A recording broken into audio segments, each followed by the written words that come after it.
119 TV 오신 여러분 환영합니다. 저는 스포츠조선 유동현. 루키더 바스켓 이동환입니다. 네, 10월 둘째 주 KBL 루멘팩트 2부 순서 한번 진행을 해보도록 하겠습니다. 저희가 뭐 1부를 했는데 잘 보셨는지 궁금하고요. 자, 2부 순서도 뭐 좋은 소식들이 많이 있으니까 네. DB, 가스공사, KCC, 현대모비스, LG 순으로 한번 가보도록 하겠습니다. 네. 자, 일단 댓글우선 정책에 의해서 댓글부터 소화를 하고 가보도록 할게요. 네, 엔드류키님이 삭발 말고 모나리자 눈썹 얻었습니다. DB 우승하면 이도혁 기자님 모나리자 눈썹 갑시다. 아, 그거를 저쪽 거라니까요. 계속 하시는데 그런 건 크브린생 거예요. 아, 하면 안 돼요? 저는 네? 너무 하고 싶은데. 아니, 우리는 저만 아니면 되거든요. 하면 안 돼요? 아니, 우리는 농구 전문 분석 방송이지. 네. 예능 쪽에 치우쳐져 있진 않거든요. 그렇죠. 크브린생은 뭡니까? 자기들이 그렇게 얘기하지 않습니까? 네. 종합 방송이라고. 그렇죠, 그렇죠. 주식 얘기도 하고 뭐 경제. 네, 맞아요. 그 예능도 그쪽에서 하면 돼요. 예. 알겠습니다. 잘하는 친구 있잖아. 그 친구. 리버스 네. 있잖아, 리버스. 저희는 뭐 이제 그런 거보다 뭐 이제 네. 되면은 이제 아까 일부에서도 말씀하셨지만 어떤 상품권 네. 그리고 뭐 명랑 핫도그를 쏜다든지 그렇죠. 그런 것들로 대체하겠습니다. 네, 그런 것들로 하겠습니다. 예, 저희는 그 실제적으로 도움이 되는 걸로 네. 하도록 하겠습니다. 그리고 이제 좋습니다. 뭐 전력 분석이 어느 정도 됐기 때문에 이제 한 두세 게임만 보면 딱 나올 것 같아요. 진짜로. 그랬을 때 다시 한번 말씀드리지만 제가 6강에서 지목하는 팀 중 뭐 한 두 팀이 떨어진다. 만약에 두 팀이 안 맞는다. 네. 그럼 제가 바로 쏘겠습니다. 저희가 1회당 출연료가 네. 얼마 되진 않아요. 그렇죠. 그거 네. 일주일분 제가 다 투입합니다. 아, 좋습니다. 네. 네. 자, 그리고 잠만보님이 1위 농구 반년 동안 보고 있는 시청자입니다. 역시 청소나 운동, 잡일할 때 보면 꿀잼이군요. 아, 네. 고맙습니다. 이런 방송이 되기를 원하는 거죠, 우리가. 그렇죠. 이렇게 이제 다른 거 하실 때 이렇게 귀에 듣고 있으면은 편안해지고 이제 정보를 주는. 저도 사실은 그런 이제 뭐 이런 거 집에서 자취를 하거든요. 설거지나 청소할 때 틀어놓는 것들이 있습니다. 그러면 꿀잼 이렇게 긴 거는 틀어놓으면 좋아요. 그렇죠. 예, 예, 또는 그렇습니다. 뭐 이제 예를 들어서 운동하시거나 뭐 그렇죠. 이럴 때 산책하시거나 예, 이제 다만 걱정되는 건 그렇게 하고 있는데 갑자기 저희가 이제 급발진할 때가 있거든요. 네. 그럴 때 이제 갑자기 놀라시진 않을까 그런 걱정은 듭니다. 그렇습니다. 네. 네. 네, 그 마토 전사님이 이동환 유동혁 조만간 농알모 소리 들 때. 지금도 계속 듣고 있어요. 네. 네, 저는 끝났어요. 전 끝났어요. 네. 제가 항상 하는 얘기지만 저희는 항상 농알못의 자세로 농구를 배우겠다는 자세로 한 주 한 주 하겠다. 물론 잘 안 지켜질 때가 있어요. 막 뭐 준비가 좀 부족할 때도 있고 하지만 일단 기본 기조는 그겁니다. 우리는 아무것도 모른다. 그렇죠, 그렇죠. 제로에서 시작한다. 그럼요. 네, 예. 그리고 철대가리님이 저는 이원석이 한국판 크리스찬 우드가 될 수 있다 아, 생각합니다. 예, 이것도 저는 동의를 했어요. 요즘의 트렌드거든요. 그래서 이원석이 그런 트렌드에 맞는 선수가 아닌가 하는 기대. 저희가 뭐 일부에서도 얘기했기 때문에 이렇게 다루고 넘어가면 될 것 같습니다. 네, 그렇습니다. 네. 야, 그럼 댓글은 정치에서 댓글은 요 정도로 하도록 하고 네. 일단 그러면 한번 들어가 보도록 할게요. 일단 첫 번째 팀 KCC로 한번 가보도록 하겠습니다. KCC가 2연패를 당했고 네. 실제 좋지가 않습니다. 네. 자, 왜 좋지 않습니까?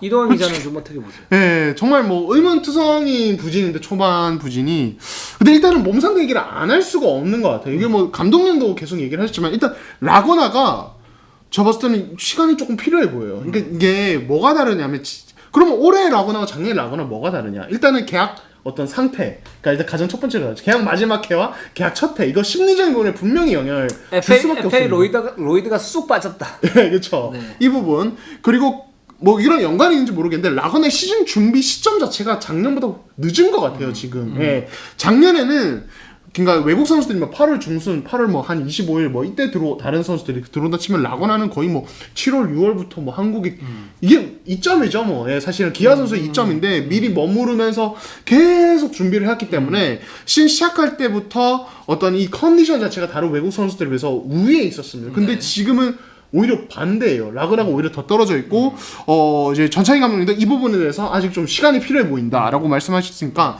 제가 지난주에 그 얘기를 했을 거예요. 타일러 데이비스로 시즌을 시작한 KCC와 라거나로 시즌을 시작하는 KCC는 국내 선수 멤버가 똑같다고 하더라도 파괴력이 좀 떨어질 수는 있다는 얘기를 제가 맞아요. 지난주에 드렸던 기억이 나는데 정확한 얘기죠. 예, 사실 그것만 해도 사실은 KCC가 약간의 어떤 전력 반감이 요소가 있는데 라거나가 정상이 아니다 컨디션이 그러면 이거는 더 마이너스가 되는 거죠. 이 부분이 있고 있고 또 여기에 이제 국내 선수진 컨디션 지금 송교창 선수는 제가 이거는 선수 본인이 직접 들었습니다. 통증을 조금 적응하면서 뛰는 수밖에 없다. 그러니까 이게 깨끗이 사라지는 통증이 아니다. 발가락 부상의 어떤 여파가 이렇게 이제 지금 그래서 체력적으로도 시즌 준비가 늦었기 때문에 늦은 상황이고 정창용 또 발목 부상 또 지난주에 말씀하셨지만은 뭐 김상규도 부상이 있어서 이 팀이 사실 활동량과 스피드로 승부를 하는 팀인데 이 어떤 컨디션이 떨어져 있으니까 어떤 좋았던 모습이 사실은 온전하게 안 나오는 이런 상태가 아닌가 싶습니다. 네. 이정현 선수가 이제 올 시즌 끝나면 FA인데 이정현 선수 이제 준비를 좀 했다고 그래요. 그래서 이정현 선수 괜찮긴 한데 이제 문제가 뭐냐면 이정현 선수는 괜찮은데 팀의 스피드가 안 난다. 이게 핵심이잖아요. 그렇죠. 왜냐면 KCC가 지난 시즌 정규리그 우승을 했던 이유를 살펴보면 지난 시즌에 KCC와 맞대결을 앞뒀던 유재학 감독이 이런 얘기를 했습니다. KCC는 기본적으로 실책이 나오면 바로 속공이다. 그래서 실책을 조심해야 된다. 맞아요. 그래 이제 공수 전환이 너무 빠른 팀이기 때문에 여기에서 수비를 어떻게 하느냐가 관건이다. 이렇게 얘기를 많이 했거든요. 그렇죠. 근데 그런 모습이 지금 사라졌어요. 맞아요. 이게 이동환 기자가 얘기했던 그런 이제 주요 선수들의 어떤 부상 이런 부분들이 있고 분명히 그리고 라거나가 확실히 그 부분에서 좀 활동이 좀 떨어지고 있는 것 같아요. 근데 그게 이제 또 어떤 부분이냐면 2차전에서는 아까 일부에서 제가 말씀드렸지만 오리온 라둘리차를 만났는데 라둘리차가 외곽에서 효율적인 공격을 하면서 라거나의 어떤 수비 약점 이런 부분 건드린 부분도 있고요. 그렇죠. 그런 상태인데 그래서 전체적으로 이렇게 보면 전찬진 감독이 그런 얘기를 했어요. 경기 그 시즌 전에 굉장히 불안하다 자기가.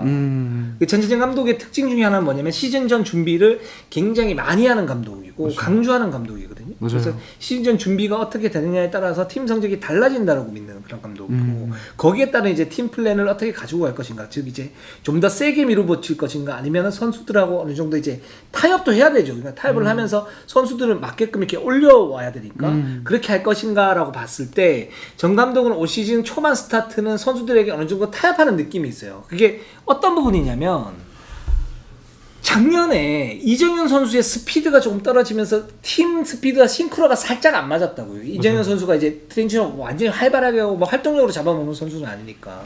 그래서 이정현이 팀 스피드를 좀 맞춰줘야 된다라고 얘기를 했는데 지금 경기하는 양상을 이렇게 보면 이정현 선수였던 속도에 KCC가 맞춰져 가는 느낌. 근데 그게 이제 말씀하셨던 것처럼 코어들의 부상 때문에 팀 스피드가 나지 않는 그런 부분이 있는데 거기에서 어느 정도 타협 지점을 찾은 것 같고 이 타협 지점을 찾으니까 2연패를 했지만 경기가 끝나고 난 다음에 전찬진 감독이 이런 얘기를 했어요. 그러니까 예상보다는 그래도 경기력이 나쁘지는 않았다. 그러니까 자기가 볼 때는 이게 무너질 수 있는 그런 게임이고 어떻게 보면 뭐 체력적인 어떤 부담감, 수비에 대한 체력적인 부담감이 생기면 수비에서 문제점이 생기고 수비에서 문제점이 생기면 KCC는 포스트가 낮은 팀이기 때문에 여기에서 와르르 무너질 수 있는데 그렇죠. 이제 그런 부분에 비하면은 어느 정도 버티는 힘은 있었다 이렇게 얘기를 하고 있거든요. 그래서 점차 이제 컨디션을 끌어올려야겠다라고 그러는데 그 진단이 이게 그냥 단순히 말하는 어떤 그 뭐라 그래야 되나 그 구라가 아니라 실제로 그런 것 같아요. KCC가 유정현의 리듬에 네. 맞는. 그래서 어떤 느낌이 드냐면 KCC의 스피드를 지금 SK가 좀 가져가는 듯한 느낌.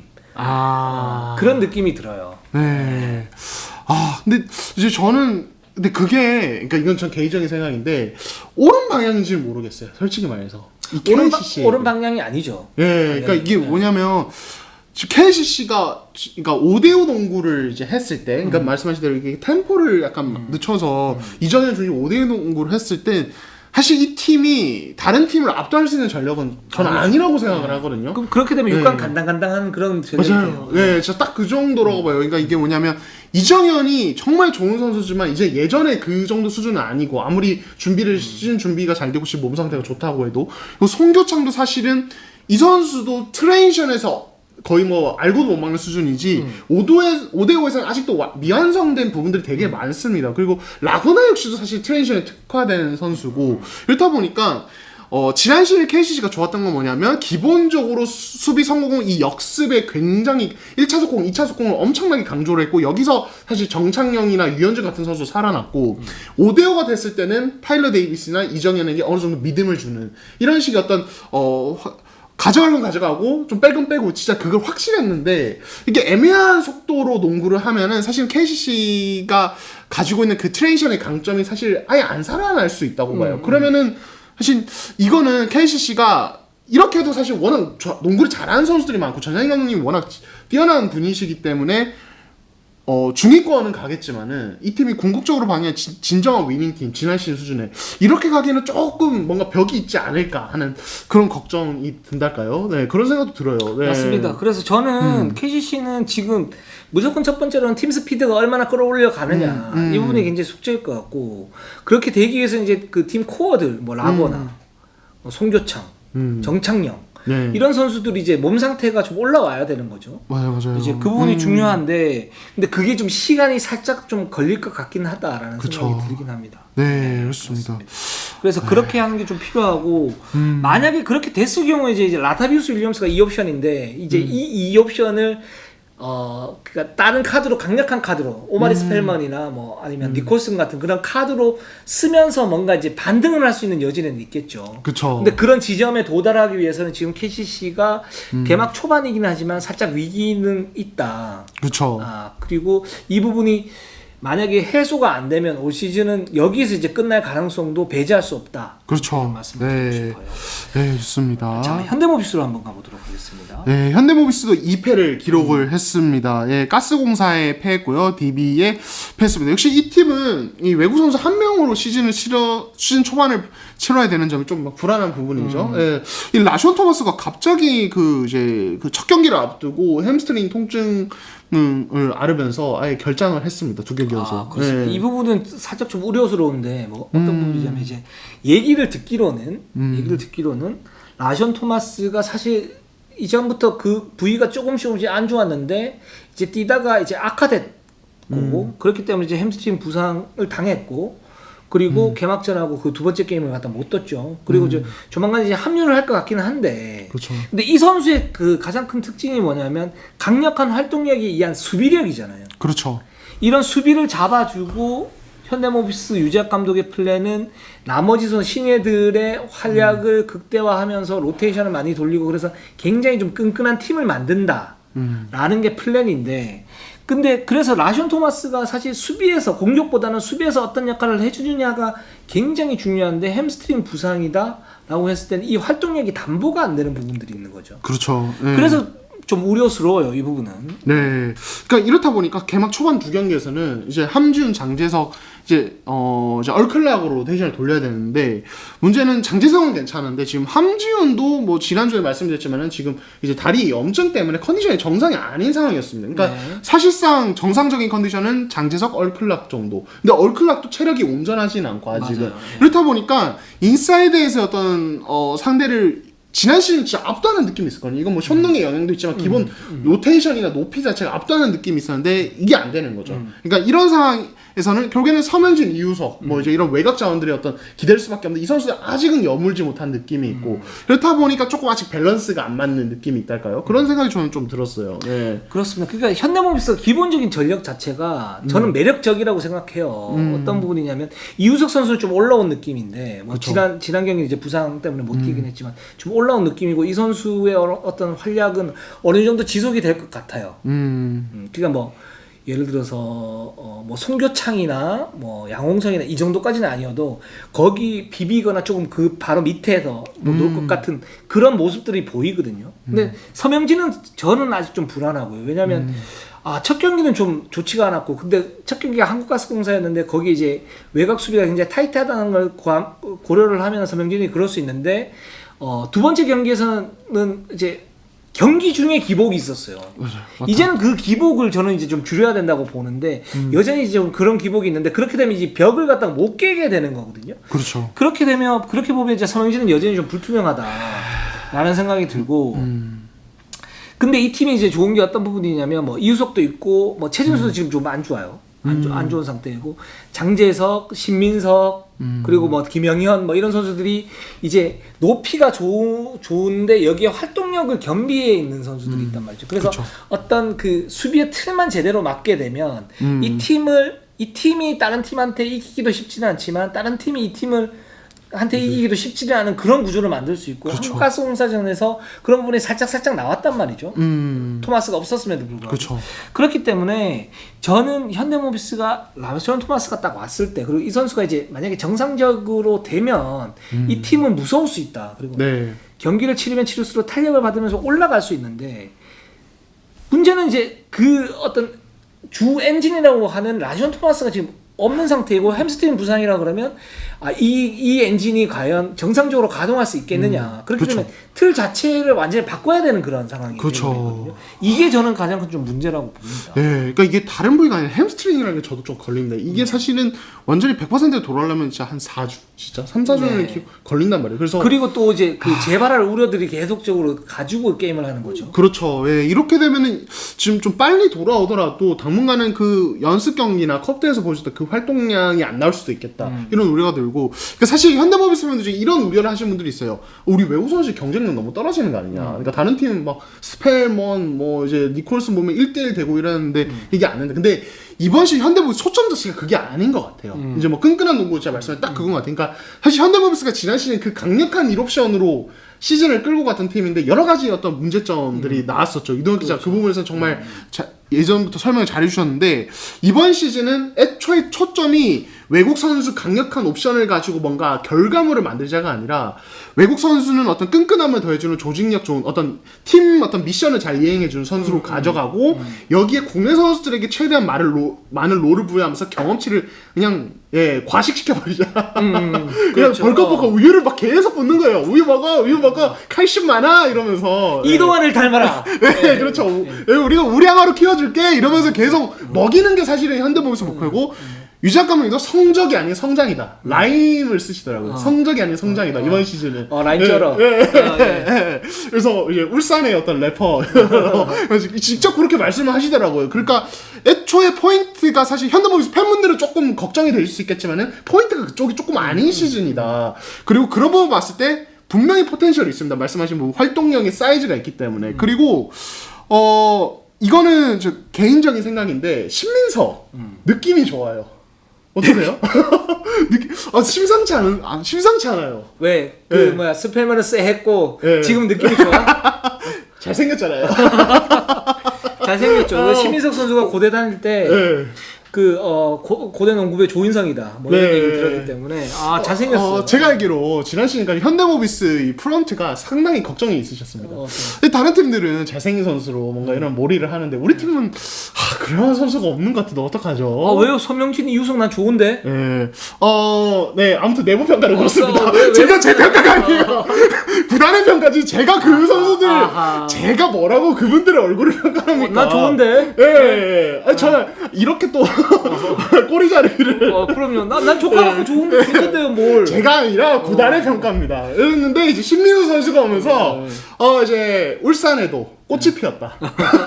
울산의 봄이었다. 네, 그래서 그런 어떤 마케팅적인 측면. 사실 뭐 그것만 가지고는 안 되죠. 여기 플러스로 유작 감독님이 드래프트 당시부터 주목하셨던 장점 하나만 확실히 살리고 약점을 보완해가는 어떤 전략이 앞으로 통할 수 있을 것 같다는. 일단은 지금 보면은 연습 경기나 시즌 초반 경기들 보면은 사이즈와 어떤 슈팅력을 가지고 있는 자원, 여기 공격 리바운드 가담 이런 것들이 좋아서 잘 만들어가면은 이 선수도 한 축이 될 수 있겠다. 라는 어떤 기대감이 듭니다. 예. 네, 그렇습니다. 그 현대모비스는 제가 볼 때는 장기적 플랜을 가지고 가는 것 같아요. 그러니까 이제 지금은 이제 양동근, 함지훈 시대를 벗어나서 또 다른 어떤 그 틀을 마련하고 여기에서 이걸 장기적으로 이제 끌고 가는 그런 플랜인데 그래서 이번 한 타임은 약간 쉼표를 가지고 가는 그런 타이밍이긴 하나. 근데 쉼표를 가지고 갈 때 거기에 핵심이 일단 말씀하셨던 것처럼 뭐 서명진, 이우석 그리고 뭐 장재석이 이제 그 리더 역할을 뭐 해야 되는 그런 부분들이고 그래서 저는 이 방향은 맞다라고 봐요. 방향은 맞고 현대모비스가 확실히 이제 어떤 저력이 있는 팀이죠. 어떻게 하면 우승을 해야 되는지. 그쵸. 그리고 어떻게 리빌딩을 해야 되는지를 아는 팀인데 근데 거기서 이제 엔진이 살짝 빠져 있으니까 그건 좀 이제 약간의 문제가 좀 있긴 한데 이건 좀 더 지켜봤으면 좋겠어요. 그러니까 제가 볼 때는 현대모비스가 지금 2연패를 했다고 해서 뭐 이걸 가지고 이제 평가하기는 온당치는 않고 여기서 라시온 토마스가 딱 왔을 때 올 시즌의 전투력이 어떻게 나올 것인가. 그래서 로테이션을 막 돌리고 거기에서 뭔가 손발이 맞아 들어갔을 때 과연 다른 팀과의 어떤 그 경쟁력 지표를 갖다 보면 현대모비스가 나올 것 같아요. 네. 나올 것 같아요. 좋습니다. 자, DB로 한번 가보도록 하겠습니다. 아, DB. 예, 2전 전승입니다. KT 잡았고요. 모비스 잡았습니다. 이 팀 사실 저희가 지난주에 프리뷰를 할 때 되게 끈끈할 수 있는 팀이고 이런 이제 이야기를 했는데 기대 이상이었습니다. 좀 어떻게 보셨습니까? 다 필요 없고 허웅입니다. 다 필요 없고 허웅. 우리 예. 조회수를 위해서 허웅이에요. 이제 썸네일도 허웅으로 가야겠죠. 네. 맨 앞에 올려놨습니다. 맨 앞에. 네, 그렇습니다. 아니, 허웅이 어떤 에이스 롤이 맞는 거는 사실은 뭐 비시즌부터 컵대회 때부터 예견이 되어 있었고 컵대회 때도 실제로 비중이 높았는데 관건은 이제 정규리그 때도 그게 드러나느냐, 진짜 실전이 정규리그 때도 나오느냐인데 일단 두 경기만 봤을 때는 허웅은 에이스가 될 수 있는 선수고 지금 모습이면 MVP도 노려볼 수 있겠다는 생각이 들 정도였어요. 진짜로. 네. 저는 DB가 그 취사 선택을 굉장히 잘했다라고 봐요. 취사 선택. 네. 그 어떤 부분이냐면 두경민이 빠지고 난 다음에 사실 외곽에서 득점할 수 있는 선수는 호응이 맞고 호응의 가장 큰 강점은 뭐냐면 오프 더 볼 움직임에 거기에 따른 이제 슛 셀렉션 그리고 슛 효율성이 굉장히 좋다라는 부분이거든요. 맞아요. 그거를 근데 잘 만들어줘요. DB가. 그 어떤 부분이 있냐면 일단 호응이 이렇게 위력적인 거는 호응이 굉장히 잘하기 때문이기도 한데 거기에서 그 포메이션을 만들어 주는 게 일단 김종규가 있어요. 그쵸. 김종규가 부활을 했어요. 골밑이 굉장히 좋아요. 골밑이 어떤 부분이라서 자 수비가 좋아요. 그러면 외곽에 대한 어떤 수비 부담이 떨어지겠죠. 근데 허웅 선수가 사실 뭐 메인볼 핸들을 압박하거나 저는 그런 부분은 좀 적다고 봐요. 그러니까 수비 카드를 하나 붙여놓고 예를 들어서 그 허웅이 있어요. 그래서 허웅이 좀 더 공격적으로 할 수 있게끔 그런 구조를 만들었어요. 그리고 오프 더 볼 움직임에서 김종규가 있고 뭐 레나드 프레밍 있고 얀테 메이튼이 있는데 김종규도 패싱 능력이 뭐 좋진 않지만 그렇다 나쁜 선수는 아니고 그렇죠. 프리먼이나 얀테메이트는 좋은 선수들이에요. 그 외곽에서 그 골 밑에서 호응한테 뿌려주는 아웃렛 패스가 상당히 좋아요. 근데 거기에서 그냥 뿌려주느냐? 거기서 스크린을 쳐줘요. 또 오프더볼 스크린을 쳐주고 호응이 가는 그런 어떤 그 교감 패턴을 만들어놨어요. 그렇기 때문에 호응이 굉장히 좀 빛날 수 있는 거고. 그래서 저는 이제 베스트 5에 지금처럼 가면 갈 수는 있겠다라는 생각이 들고 MVP 같은 경우는 뭐 시기상조 아직 시기상조지만 그렇죠. 그럴 수도 있겠다. 그쵸. DB가 만약에 우승을 하거나 막 그렇게 되면 그럴 수도 있는데 근데 이대로 갈 것인가? 이 부분에서는 그 여러 가지 복잡한 변수들이 걸려 있잖아요. 예를 들어서 김종규가 건강해야 돼요. 그렇죠. 그게 되게 중요하죠. 그리고 호응과 함께 파트너가 될 선수의 어떤 수비가 괜찮아야 돼요. 그리고 호응이 저는 냉정하게 볼 때는 이제 공수를 모두 다 갖춘 선수라고 생각하지는 않아요. 그러니까 수비 부분이 많으면 공격에서 효율성이 그만큼 떨어질 수 있는 선수다. 뭐 물론 모든 가드들이 다 그렇지만, 그러니까 DB의 어떤 그런 이제 골밑의 어떤 원천이 기본적으로 지탱을 해야만 저는 호응도 계속적으로 이런 위력을 갖다 발휘할 수 있을 것이다라고 보고 있고 또 하나는 상대적으로 이제 호응에게 많은 견제들이 들어갈 거예요. 그렇죠. 예. 지금 아직 이제 조직적으로 맞지는 않는데 DB는 준비를 갖다 좀 많이 한 그런 상태고 그런 상태에서 견제가 들어왔을 때 과연 호응이 이런 그 활약을 갖다 펼칠 수 있겠느냐 이건 변수죠. 아무도 모르는 거예요. 그래서 이런 변수들이 좀 숨어 있다 이렇게 좀 말씀드릴 수 있을 것 같아요. 네. 그 저는 이제 계속 가드진의 눈길이 가는 것 같아요. 사실은 박찬희는 잘해주고 있는 것 같아요. 사실은. 그러니까 지난 시즌에 되게 노세가 심하게 왔었는데 사실 보면은 아까 말씀하신 어떤 허웅을 살려주는 패턴에서 어떤 패서로서의 역할 이런 것들 뭐 외곽슛은 여전히 안 들어갑니다만 이거는 뭐 어쩔 수 없는 거고 늘 그래 왔던 거고 딱 정확하게 패스해야 될 타이밍에 딱딱딱 맞게 패턴에 맞게 뿌려주는 역할. 사실 이것만으로도 허웅이 부담이 줄거든요. 그렇죠. 그러니까 허웅이 오프볼 움직임을 가져가도 제대로 된 타이밍에 제대로 패스가 오지 않는다면 이거는 위력이 그냥 확 떨어져요, 사실은. 예, 그래서 그런 면에서 박찬희는 좋은 파트너인데 문제는 박찬희를 오래 쓸 수는 없단 말이에요. 이 선수가 노장이기 때문에. 이삼 감독님 만대로 뭐 많아도 한 20분 정도 써야 되고 결국에는 다른 20분은 또 다른 파트너와 이제 가야 되는데 여기서 이제 사실 이삼 감독님 고민이 개막 전부터 되게 많았던 걸로 알고 있습니다. 그러니까 뭐 타이치나 이준이나 뭐 이제 이용우냐 아니면 뭐 이제 뭐 막경상이냐 뭐 이런 고민이 되게 많았던 걸로 아는데 근데 일단 개막 두 경기만 봤을 때는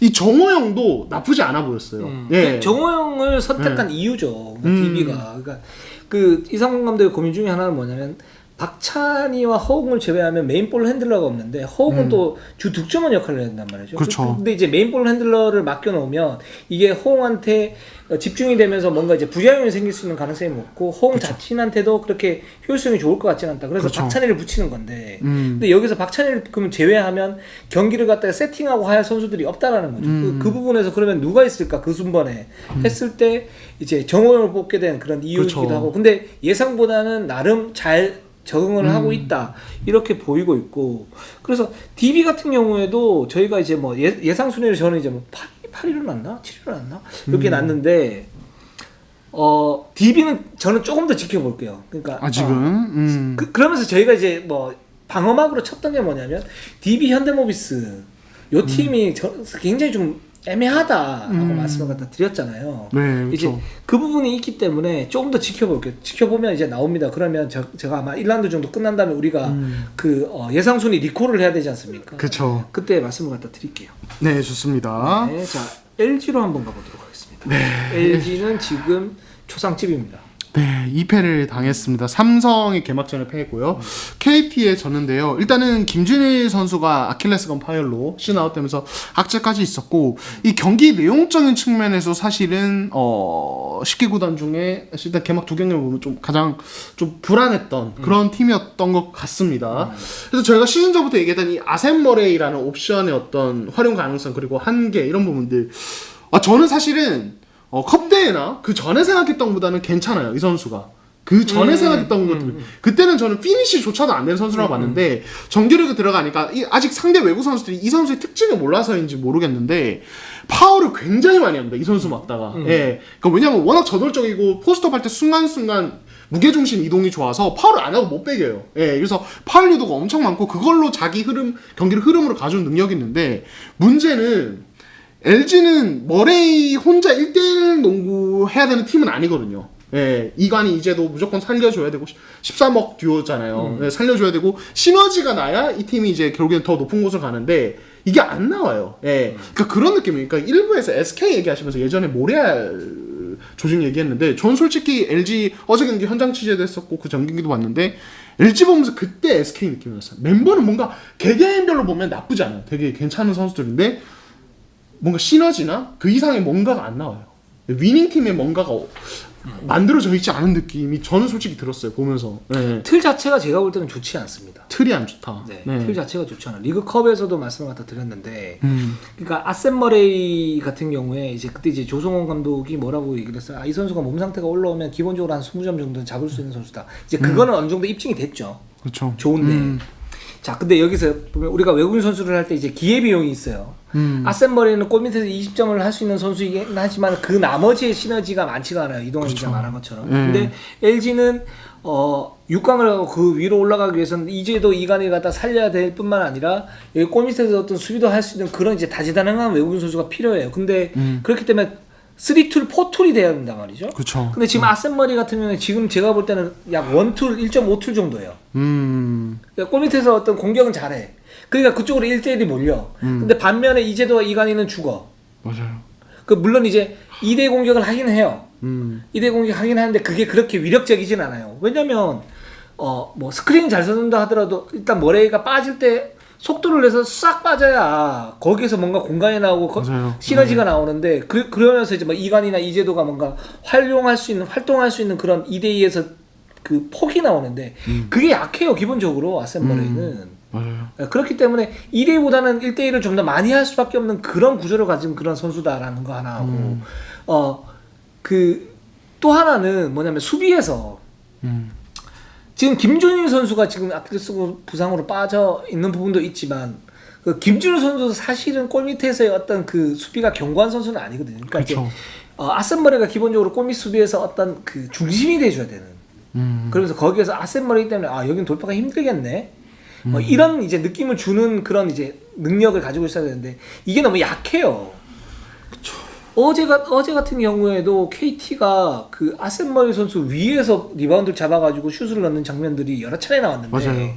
예, 그러니까 LG는 골 밑에서 기본적인 불안함이 있어요. 수비에서. 그게 가장 맥을 뺏는 게 뭐냐면 공격 리바운드를 허용을 해가지고 그 풋백 득점을 허용하는 거 아닙니까? 그쵸. 그죠? 이제 거기에서 이제 아센머리 같은 수비 약점이 있어요. 그리고 삼성과의 경기를 할 때도 보면 이제 2대2 수비를 하는데 김시래가 뭐 절묘한 패스를 내줘가지고 이제 힉스가 여러 차례 득점하는 장면들이 있어요. 근데 그게 이 김시래와 힉스가 잘하는 부분도 있는데 그만큼 머레이의 어떤 활동력이나 순간적인 순발력이 좋지 않기 때문에 나오는 약점일 수 있거든요. 이 부분 때문에 야, 이 머레이를 1옵션으로 가지고 가는 게 맞나? 뭐 이런 생각이 좀 들긴 합니다. 솔직히. 예. 저는 LG가 좀 빠른 결정하는 게 솔직히 좋다고 봐요. 네, 이제 뭐 컵데이 때보다 낫다고 말씀을 드리긴 했지만 어쨌든 위닝 팀으로 가는 데는 한계가 좀 뚜렷한 것 같고, 지금 사실 이재도 같은 경우는 FA 영입을 했는데 그만한 가치가 있는 느낌이거든요. 이 선수 움직임이나 공격에서 어떤 기여들어 보면은. 근데 계속 말씀드린 다 따로 놀고 하나도 뭔가 조합에서 뭔가 나오는 시너지적인 득점이 하나도 없어요, 진짜로. 예, 이거는 되게 문제가 많은 거라는 생각이 듭니다. 뭔가 뭐 어떤 외국 선수가 픽앤팝을 통해서 탁탁탁 만들고 그 이후에 뭐 스페이싱 효과 통해서 1차, 2차 어떤 추가 패스로 득점을 만들고.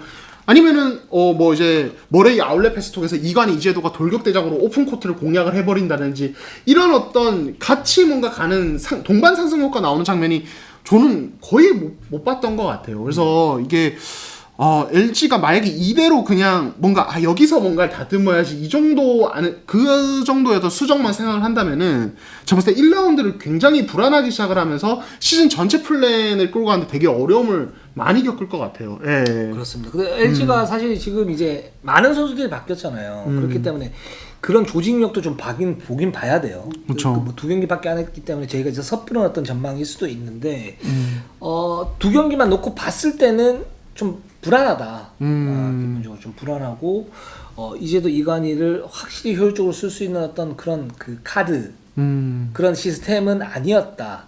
이런 생각이 들어서 LG는 고민이 좀 되겠어요. 네, 고민이 많을 것 같습니다. 지금 저도 고민이 돼요. L동력이었는데 괜히 L동력이라고. 진짜. 네. 그러나 자, 반전은 있을 수 있죠. 네. 시즌은 기니까요. 네, 한번 봅시다. 네, 좋습니다. 자, 한국가스공사로 한번 가보도록 하겠습니다. 한국가스공사 개막전 2연승을 했습니다. 네, 그렇습니다. 현대모비스를 잡았고요. 그리고 KGC 인삼공사도 잡았습니다. 일단은 이 두경민, 김낙현, 니콜슨 이 두나콜 트리오 무서워요. 두나콜 무서워요. 두나골이라 그러죠. 두나골. 네. 두나골에 다들 빠져버렸어. 예. 그러니까요. 일단 니콜슨은 뭐 이제 저희가 인상공사 얘기할 때도 비교하면서 많이 말씀드렸는데 이 선수 공격은 진짜인 것 같아요. 뭐 의심의 여지가 없는 것 같아요. 찐이야. 더 간드러지는데요, 예전보다. 근데 왜 나만 이런 걸 해야 돼요? 실력이 늘고 계세요. 왜 나만 이런 걸 하냐고. 네, 좋습니다. 네. 그래서 이제 자기도 웃기만 하고 말이야. 전 이거 도저히 못하겠어요. 네. 나는 하고 싶어서. 하고 싶어서요. 바이브레이션을 못 쫓아가요. 제가. 하고 싶어서요. 그래 미안해요. 하고 싶어서요. 네. 제가 나중에 연습해서 화음 넣어드릴 수 있도록 노력하겠습니다. 약속해줘. 예. 이것도 노래로. 네, 알겠습니다. 니콜슨은 공격에서 진짜고, 일단은 두경민이 지금 무릎이 정상이 아니에요. 정상이 아닌 상태에서 김낙현 선발, 두경민 백업, 그리고 2번 라인에는 정영삼이나 조상열 투입으로 이제 일단은 초반 가드진을 운영하고 있는데, 이게 저는 그런 느낌이 들었어요. 두경민, 김낙현 번갈아 나오면서 어떤 생각이냐면 예전에 휴스턴 로켓츠가 제임스 하든과 러셀 웨스트브룩을 공존시킨 방법이 그냥 그대로 생각이 났어요. 예, 그냥 많이 같이 안 뛰는 거예요. 공정 문제가 있으면. 그러다가 막판에만 중요할 때 클러치 타임에만 같이 쓰게 하면서 폭발력을 극대화하는. 그러니까 물론 이게 두경민 선수의 예기치 못한 부상으로 좀 나온 플랜이기도 한데 그 느낌이 그냥 그대로 나면서 이 두 선수 뭐 공정 문제는 뭐 걱정거리도 아니고 그냥 두경민 선수가 얼마나 건강하게 계속 시즌 치르느냐만 이슈겠구나 생각이 들 정도로 걱정이 별로 안 드는 그런 조합이었습니다. 네. 그걸 예상하고 제가 한국가스공사 1위로 넣은 거예요. 그렇죠. 예. 근데 이거 상당한 논란을 일으켰는데. 왜 가스가 위에 가냐? 네, 그렇죠. 하필이면 또 올 시즌 그 담당이 또 가스예요, 제가. 그래요. 그렇습니다. 일단 그 빅3 얘기를 했고, 그 전에 그 저는 굉장히 좀 흥미로운 얘기를 들었는데 흥미로운 얘기. 한국가스공사의 팀의 페가수스 아닙니까? 네. 아, 이거 너무 구태연하다. 아, 페가수스. 올드하다. 한국가스공사 뿡뿡이로 해야 된다. 아, 네. 그렇죠. 마스코트도 뻥뻥이라 해서 어린이 팬들을 그렇죠. 예, 끌어모으는. 그렇죠. 네. 농구는 그 꿈과 희망을 줘야 되지 않습니까? 네, 그렇죠. 이런 파격적인 어떤 그 아이디어가 지금 농구에 필요합니다. 한국가스공사 신생팀은요. 그렇죠. 네, 두려움이 없어야 되잖아. 그렇죠, 그렇죠. 뿡뿡이가 어때서? 그렇죠, 그렇죠. 아니면 네. 이건 제 생각입니다만 네. 아니면 우리 수많은 국군 장병 여러분들 있지 않습니까? 네, 네. 한국가스공사 방독면스. 네. 그래서 네, 치어리더들도 방독면 쓰고 이렇게 하는 거예요. 그래서 군인 아저씨들이 이렇게 힘들구나. 네? 이런 것도 좀 알아보고. 네. 제가 봤을 때 네. 이거 상당한 전 세계적인 이슈가 될 것 같아요. 그럼요. 네. CNN에 나올 수 있어요. 네. 저희가 안 그래도 이제 네. 이 사우스 코리아, 노스 코리아가 구분이 안 돼서 약간 군부 독재 국가로 아직 이미지가 있는데 네. 아마 방독면 끼고 치어리더들이 춤추는 거 보면은 네. 더더욱더 노스코리아라 생각하겠지. 이게 노스 코리아야, 사우스 코리아야. 아니지 국방의 어떤 대국 강국이라고 생각하죠. 야, 네. 치어리더도 방독면을 쓰고 저렇게 하는 거야. 네, 그렇습니다. 네. 네, 굉장히 신선한 아이디어였고요. 네. 저는 진지합니다. 네, 가스공사 관계자분들 많이 참고를 하시면 좋을 것 같고. 그렇고요. 네. 일단 우리가 두나콜 얘기를 네, 했거든요. 두나콜. 네. 뿡뿡이. 네. 미안합니다. 네. 근데 뿡뿡이는 진짜 해볼 만한 것 같아요. 그럼요. 네, 저 아니면 이게 뭐 메인 이제 뭐랄까요, 그 캐릭터는 페가수스 뭐 그 말 귀엽더라고. 그걸 하더라도 그러니까 뭔가 협약을 하면 재밌을 것 같은데. 지금 한국가스공사가 이제 공기업이죠. 아, 그렇죠. 공기업이 사실 이제 약간 좀 경직된 어떤 그 문화 뭐 이런 게 좀 이런 있을 부분들이 수밖에 아직도 없죠. 이미지가 있잖아요. 그런 걸 타파하기 위해서라도 그렇죠. 예? 얼마나 좋습니까? 공기업과 공영방송의 콜라보. EBS와 함께. 그렇죠. 네. 그래서 두나코를 봤을 때 일단 그 니콜스는 내 외곽에서 자유자재로 득점을 기본적으로 20점 이상 평균 한 30점 정도 할 수 있는 선수다. 득점왕은 떼놓은 낭상이다. 네. 이런 생각은 듭니다. 네, 그렇습니다. 저는 보면서 이 스페이싱이 사기적이었어요. 그러니까 이게 맞아요. 뭐냐면 김낙현과 니콜슨이 2대1 할 때 일단 이상훈사는 트랩을 많이 갔는데 이 김낙현이 이거를 이제 미리 준비를 하고 하니까 이거는 거의 뭐 그냥 노골적인 공략 대상이 되더라고요. 그냥 김낙현 몰리면은 점프 패스로 미드레인지 탑 니콜슨이 그 쭉쭉쭉 빼주는데 그 다음에 어떤 이 가스공사의 어떤 패스 어떤 뭐랄까 흐름 이런 것들 봤을 때 이거는 가스공사는 김낙현의 두경민의 트랩까지 생각하면 안 되겠다. 이 팀은 진짜 뭔가 좀 새로운 수비법이 나와야 돼. 예를 들어서 뭐 해치 리커버리, 해치백 이런 것도 필요하겠지만은 사실 이렇게 외곽 슛이나 스페이싱이 좋은 팀 상대로는 스위치를 조금 더 빈도 높이는 것도 괜찮거든요. 이런 부분들. 맞아요. 예, 그러니까 가스공사의 2대2에 대해서는 이 팀 외곽 슛 능력이 너무 좋기 때문에 다른 팀들이 조금 약간 새로운 방법들도 고민을 해야겠다는 생각이 들었어요. 네. 그러니까 KGC가 이 부분은 그런 것 같아요. 그러니까 사실은 이제 한국가스공사 제가 볼 때는 KGC가 그런 수비에 준비를 해온 것 같아요. 그 부분에서는 어떤 맞아요. 거는 왜냐면 KGC가 그런 수비를 많이 했거든요. 예전부터. 네. 그래서 제가 계속 했던 얘기가 뭐냐면 그냥 스위치를 하고 정상적으로 수비를 하고 뭔가 변형을 주려면 그냥 2대2에서 해치만 좀 더 하고 해치에서 뭐 해치를 하느냐 블리치를 하느냐 아니면은 해치백을 어느 정도 하느냐 요것만 조정을 하면 되지 왜 그런 식으로 좀 무리하게 하느냐 그런데 한국가스공사에 제대로 나왔죠. 그러니까 한국가스공사가 그걸 노리고 사실은 해서 기본적으로 이제 좀 이득을 봤던 부분이 있고 아마 KGC는 다음번 경기를 할 때는 그 부분에 대한 수정이 좀 맞아요. 있어야 될 것 같아요. 네, 있어야 될 것 같은데 일단 그럼에도 불구하고 한국가스공사의 어떤 그 두경민, 김낙현이 양쪽에서 벌이는 2대2 공격을 정상적으로 했을 때 막기는 쉽지 않다라는 게 어느 정도 나온 게임들이 아닌가 개막 2연전에서 그런 생각이 좀 듭니다. 네. 정상적으로. 네.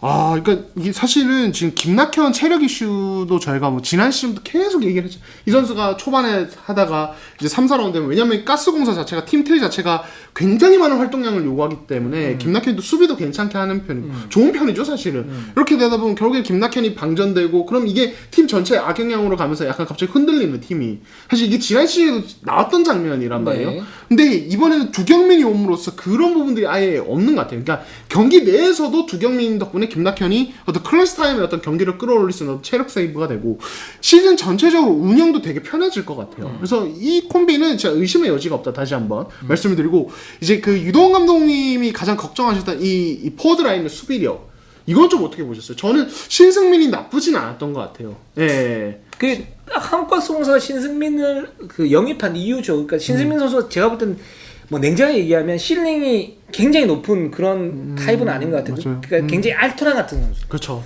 굉장히 알토란 같은 선수고 한 팀의 어떤 주전으로서 이 선수는 송 같은 존재. 요런 이제 스타일인데 지금 한국가스공사에는 딱 맞는 그런 카드.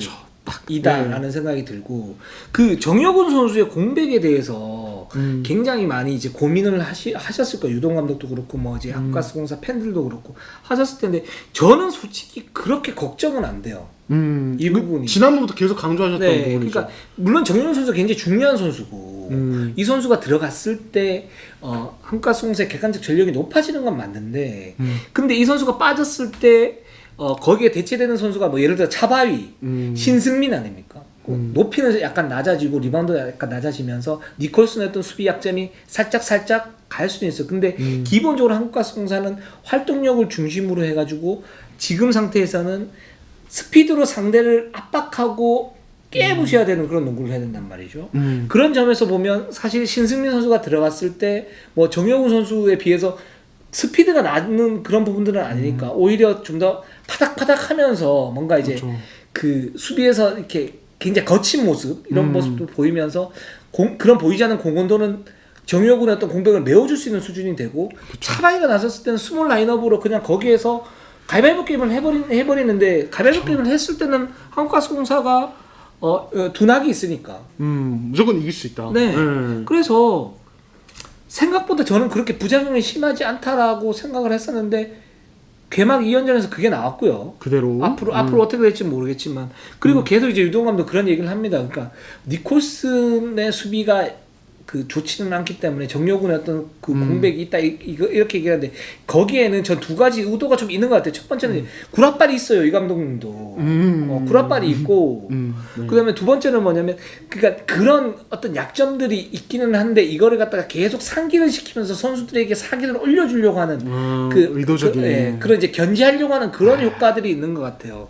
예, 그렇기 때문에 저는 그렇게 크게 느껴지진 않아요. 크게 느껴지지 않는다. 네. 이 팀이 저는 이제 개막 2연전 끝나고 생각해보다가 불현듯 갑자기 무서워진 게 이 팀이 지금 전현우 이윤기가 기여도가 없어요 지금. 왜냐면 이윤기 선수는 뭐 제가 좀 기사도 썼지만은 골반을 다쳐서 지난번 일요일에서 대구에 내려왔어요. 네. 그러니까 아예 뛰지를 못했어요. 네, 뛰지 못했고 전현우도 제가 알기로는 지금 골반 허리 쪽에 약간 부상이 있어서 개막전에 조금 뛰었고 맞아요. 아마 두 번째 경기 아예 뛰지도 않았을 거예요. 네, 제 맞아요. 기억에는. 네, 예. 맞아요. 근데 사실 전현우는 지난 시즌에 굉장히 기량이 엄청나게 많이 성장한 사실 KBL에서 슈터 꼽으면 이제 꼽을 수 있는 선수가 됐거든요. 그렇죠. 그리고 이윤기는 뭐 이 선수의 활동량과 어떤 수비 기여도는 상당히 좋고 그러니까 이 두 선수가 윙에서 이 두 선수가 정상적인 기여도 지난 시즌 보이던 그 기여도를 다시 정상적으로 가져왔을 때는 지금은 차바이가 너무 잘 버텨주고 있는데 여기 이 두 선수의 힘이 추가되면은 이 팀은 엄청 더 강해지는 거예요. 사실 개막 2연전의 경기력도 더 좋아질 수 있다는 생각이 들어요. 또 하나 말씀을 드리면 한국가스공사가 이제 수비에서 예를 들어서 차바이 승민이 굉장히 좋은 역할을 해주고 있어요. 굉장히 좋은 거고 거기서 정혁훈의 공백이 살짝 뭐 있을 수 있어요.